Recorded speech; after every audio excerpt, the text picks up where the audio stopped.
my name is Ryan Ducoin, and I am here to present my Psyc project for Psych 1, which is about Ivan Pavlov and his work on classical conditioning. I have gotten most of this information from the Psych textbook, which is Psychology 2E, and with that, I'm going to get started on this presentation. So, first of all, we need to know who Ivan Pavlov was.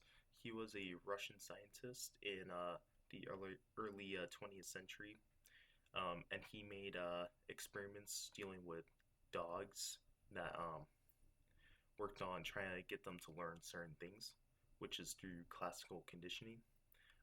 Classical conditioning is essentially the way where we pair certain stimulus to to anything, and because of that, we will create some sort of response, and it is very important to what we do like today. And with that, I'm going to show you a little diagram which basically explains what happened in Pavlov's experiment. So first of all, we have the neutral stimulus.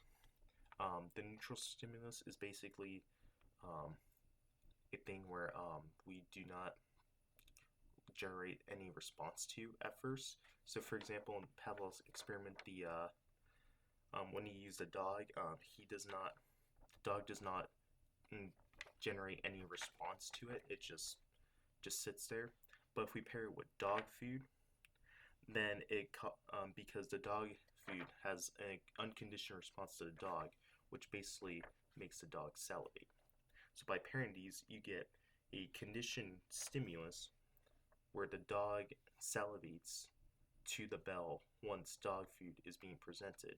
And as a result, it creates a conditioned response to where the dog just salivates whenever he hears the bell ring.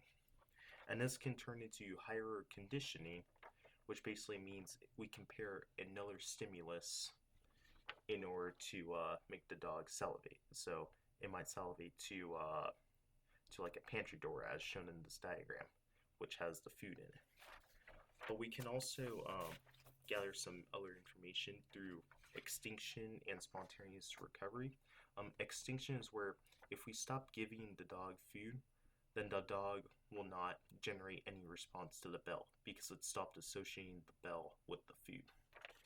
But however, the dog could also relearn it through spontaneous recovery, which means even after not associating the bell with the food, it could relearn it by pairing the bell with the food. So in turn, it just starts salivating. And that is all on Pavlov's experiment. This is really important because of the fact that you can apply this to essentially anything. So like, for example, cell phones. Like, we have associated the ring from our cell phone to thinking that there's a text message, so we always check the phone. And that is pretty much it on my presentation. Thank you so much for watching.